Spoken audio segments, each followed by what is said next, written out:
Social media पर जैन समाज के सबसे लोकप्रिय जैन न्यूज चैनल महालक्ष्मी भाद्रपद शुक्ल चतुर्दशी से पूर्व संध्या पर आपके पास अनंत चतुर्दशी कल और पर्युषण पर विराम नहीं, अर्धविराम नहीं, इसे शुरुआत मानिए और इसे साल के 365 दिन मनाइए। थोड़ा क्रोध कम करिए, थोड़ा मान कम करिए, कभी लालच कम करिए, कभी लोभ कम करिए और सत्य बोलने के प्रयास करिए। थोड़ा तप करिए, थोड़ा त्याग करिए, परिग्रह को कम करिए और कभी कभी ब्रह्मचर्य का पालन करिए। 10 धर्म यही सिखाते हैं, कहते नहीं है साल में 3 बार आते हैं, अरे साल में 365 दिन आते हैं। कुछ ऐसी शुरुआत कल से करिए। पर हाँ, बात करें हम भाद्रपद शुक्ल चतुर्दशी की, वासुपूज्य भगवान का मोक्ष कल्याण है, कल बात करेंगे सुबह उनके बारे में और कल शाम को मंदारगिरी के बारे में बात करेंगे। कैसे तीर्थ हमारे लिए खतरे के लिए घंटी बजा रहा है, आवाज पुकार रहा है, समाज को बुला रहा है, उसकी बात करें। पल आज बात करें एक और, भाद्रपद शुक्ल द्वादश क्या थी। हमारे पहले 3 होते ना आचार्य, 20वीं सदी के 3 पर समझ रहे हैं। शांति सागर जी दक्षिण के, उनका था समाधि दिवस। और फिर आई भाद्रपद शुक्ल की चतुर्थी, एक दिन बाद आ जाती है चतुर्थी। और वह थे हमारी आदि सागर अंकलीकर जी, जिन्हें मुनि कुंजर के नाम से जानते हैं, यानी इस वर्तमान समय में सबसे पहले जन्म लेने वाले वह संत थे। वैसे कुछ और भी थे, लेकिन इन 3 की परंपराएं आज मुख्य रूप से ही चलती हैं। 157वीं जन्म जयंती मनाई।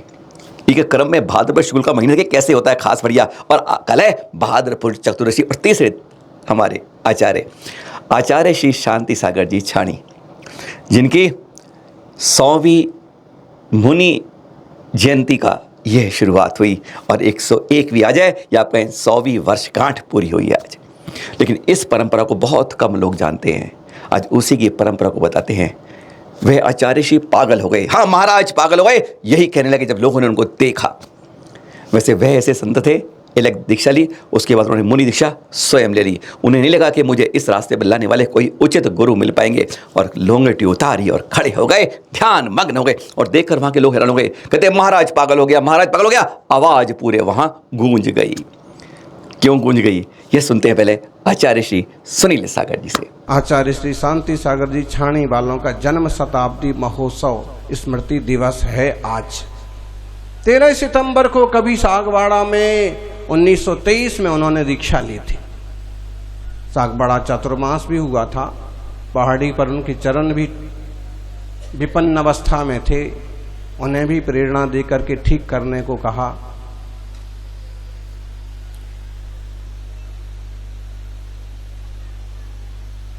कहते हैं जब उन्होंने दीक्षा ली, उसके पहले उछुल्लक जी थे, अलग जी थे।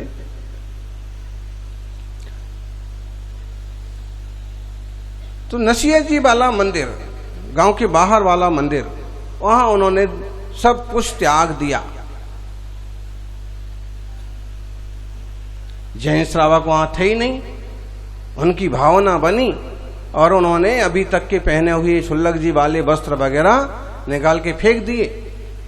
तो आदिवासी बंधु वहां से निकल रहे थे, थोड़ा थोड़ा तो जानने लगे थे कि जैनों के महाराज हैं। तो वहां उन्होंने देखा कि क्या कर रहे हैं, महाराज ने सब कपड़े निकाल के फेंक दिए। तो वहां के जो बुजुर्ग सेठ साहब ने बताया उस समय चतुर्मास में कि लोग आए, 10-20 लोग इकट्ठे होके आ गए। जिनने देखा उनने आपस में बताया कि, और आए सब समाज के मुखिया के पास, लोगों के पास, और कहने लगे महाराज गांडो थई गयो। बागड़ी का शब्द है,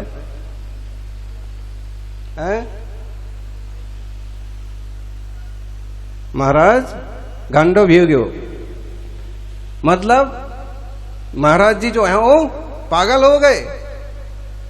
क्यों? कपड़े निकाल दिए, बिना कपड़े के बैठे।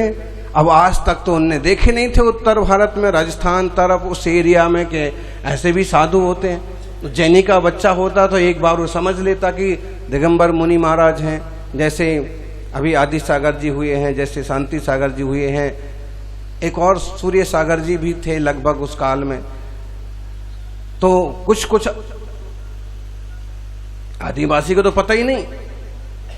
तो लोग जो है जल्दी जल्दी वो उधर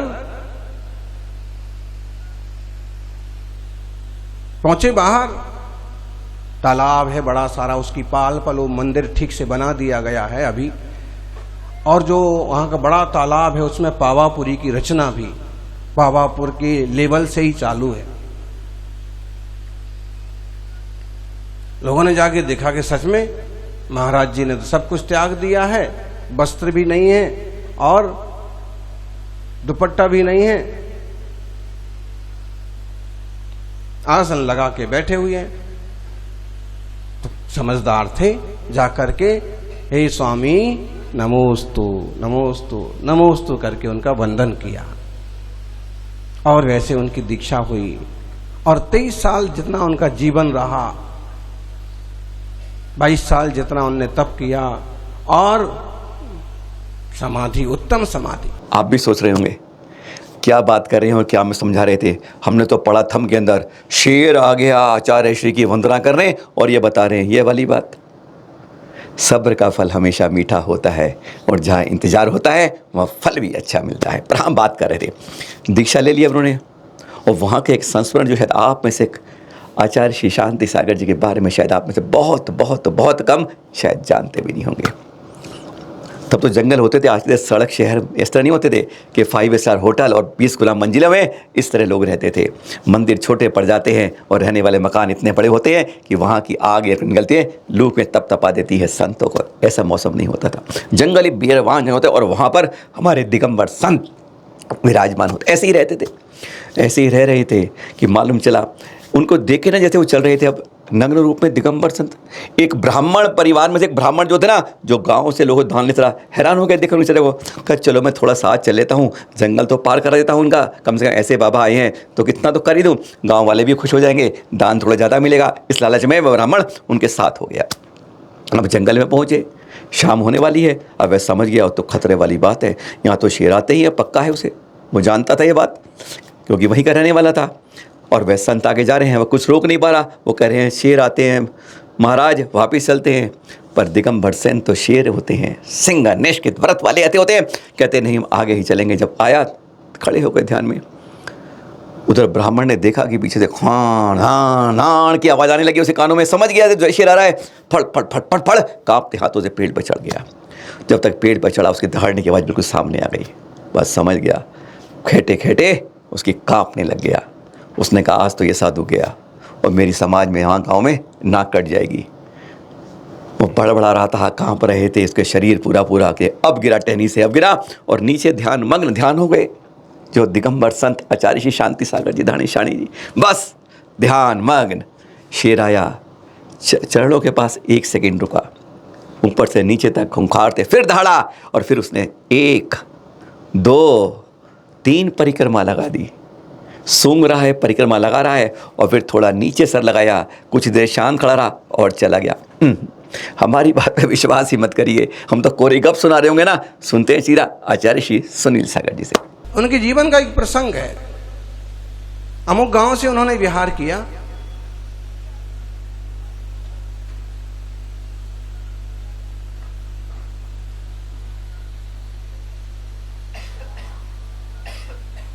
तो एक ब्राह्मण महाशय उनके बिहार में शामिल हो गए, कुछ श्रावक शामिल हो गए। चलते चलते रास्ते में रात हो गई, जंगल खूब था और रात हो गई। महाराज जी तो वहीं एक पेड़ के नीचे खड़े हो गए ध्यान में। जैनियों ने भी उन ब्राह्मण जी को कहा कि भाई तुम महाराज जी का ध्यान रखना, तुम रुक जाओ, आजकल जैसे करते हैं भाई तुम्हें कुछ दे देंगे। और ब्राह्मण तो यूं भी भट्ट जी श्रावकों से जुड़े रहते हैं, उनका काम वगैरह करते रहते हैं, उनको दक्षिणा मिलती रहती है। तो उन्होंने भी मना तो किया कि जंगल है, यहाँ शेर भालू भी रहते हैं। लोगों ने कहा कि नहीं नहीं महाराज जी अकेला थोड़ी छोड़ेंगे, तुम रह जाओ। इस लोभ में रह गए कि जैन घर में कोई काम निकलेगा तो दक्षिणा थोड़ी ज्यादा मिल जाएगी।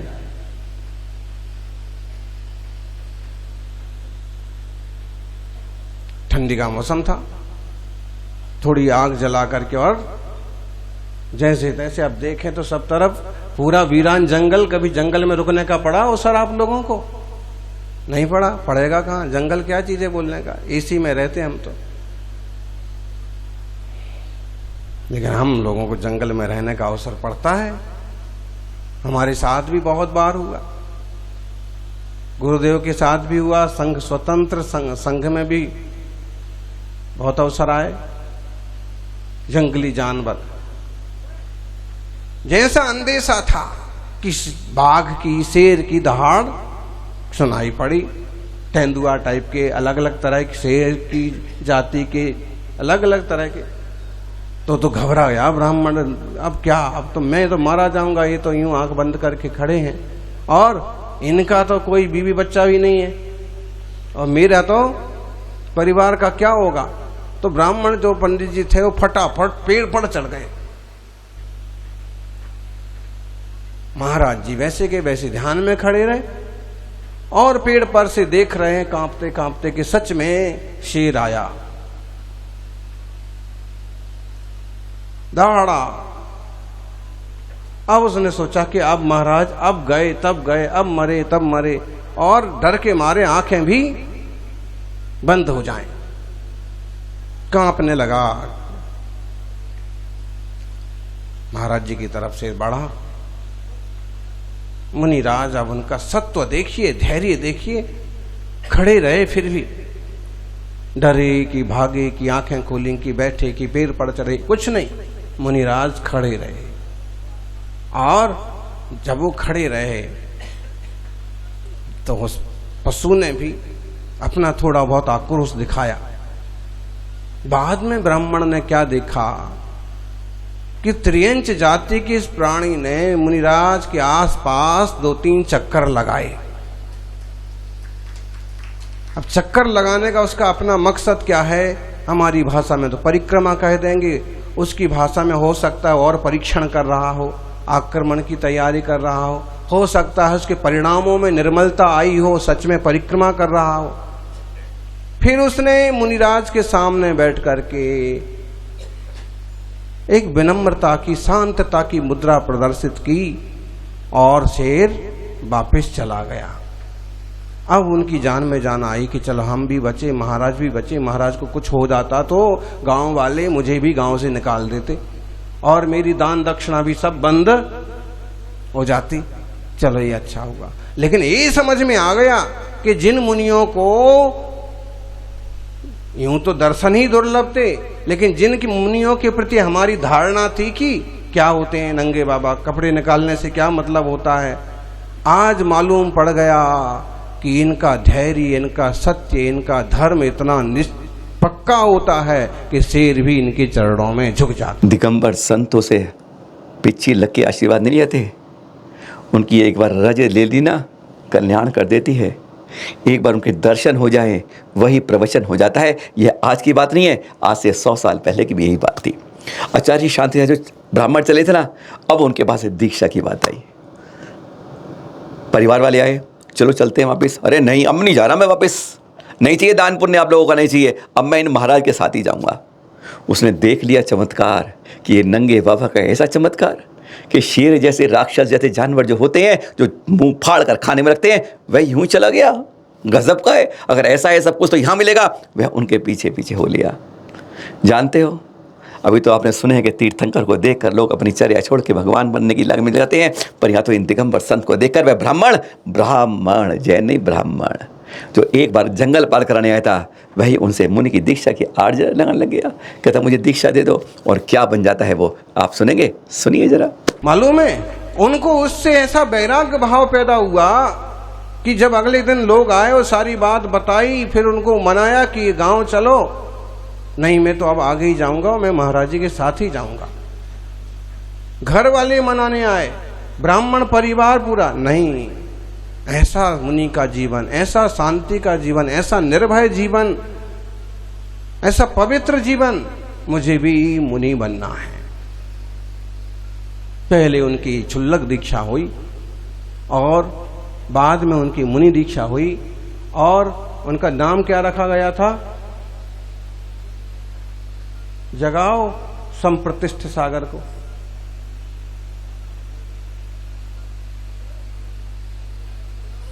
हाँ,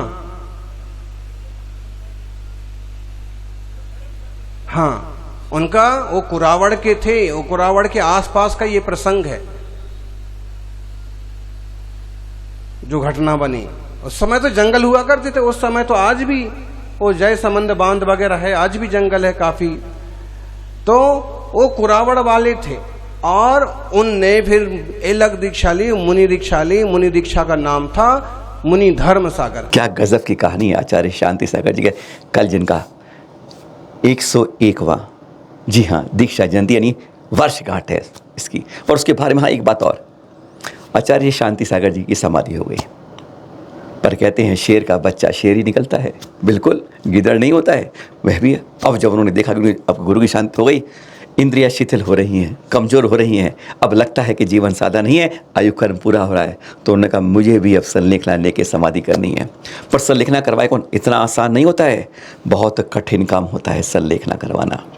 उसने कह दिया, उन्होंने कह दिया मुझे तो कहाँ, राजस्थान में वो है, कहते मेरी संलेखना करवाएंगे तो महावीर कीर्ति महाराज उस समय बहुत लोकप्रिय थे, वह कराएंगे। सैकड़ों किलोमीटर दूर संदेशा पहुंचता है उनके पास, और वह भी कैसे गुरु होते हैं संलेखना करने वाले, नियापक श्रवण बन जाते हैं। कहते हैं कोई बात नहीं, मैं जाऊंगा उनकी संलेखना, और सैकड़ों किलोमीटर 7 दिन में लगभग पूरी करके पहुंच जाते हैं। संलेखना किस तरह होती है, आसान नहीं है। हमसे क्या सुनेंगे, जरा आचार्य ऋषि के मुख से सुनिए।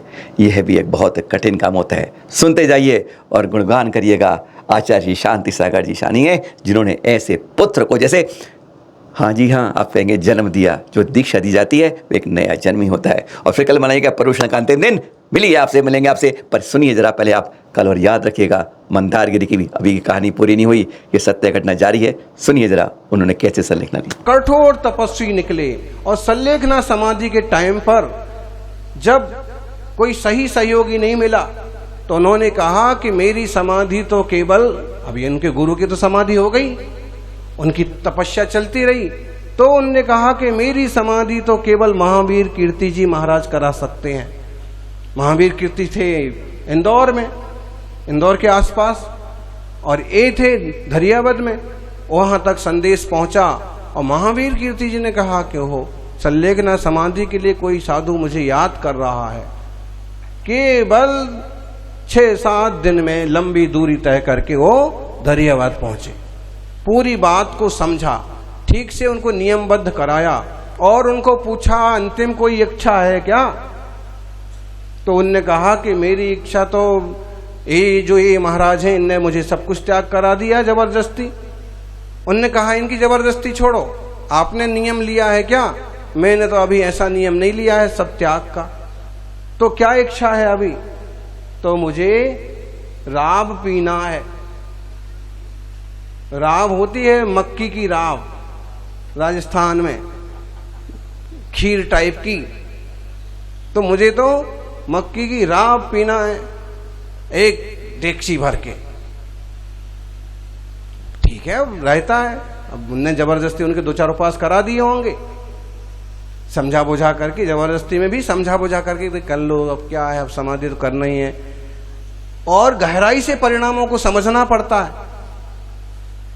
तो उनने कहा, मेरी तो महावीर कीर्ति जी ने कहा ठीक है, आज आप चर्या करिए। और उनकी जो इच्छा थी सारी चीजें दिखाई गई, सब चीजें उनने निकलवा दी। सिर्फ राब, वो देसी चीज होती है, मट्ठे की बनती है, मट्ठे की मक्की मिला करके एक दलिया टाइप का। ऐसा नहीं कि उनको कोई मान और काजू किशमिश की कतली चाहिए, बर्फी चाहिए, कुछ नहीं। तो उनको वो आहार कराया, आहार करके आए और गुरु महाराज के चरण पकड़ के बोले, आज से मेरे सब प्रकार के अन्न जल का त्याग। समाधि कराने वाला कैसा होता है, करने वाला कैसा होता है, किस ढंग से पहचानना पड़ता है, कितनी गहराई तक जाना पड़ता है, बहुत विवेक लगता है, बहुत साहस लगता है। और उनने उत्तम समाधि साधी। कहां से प्रभावित हुए थे? एक मुनि मुद्रा को देखकर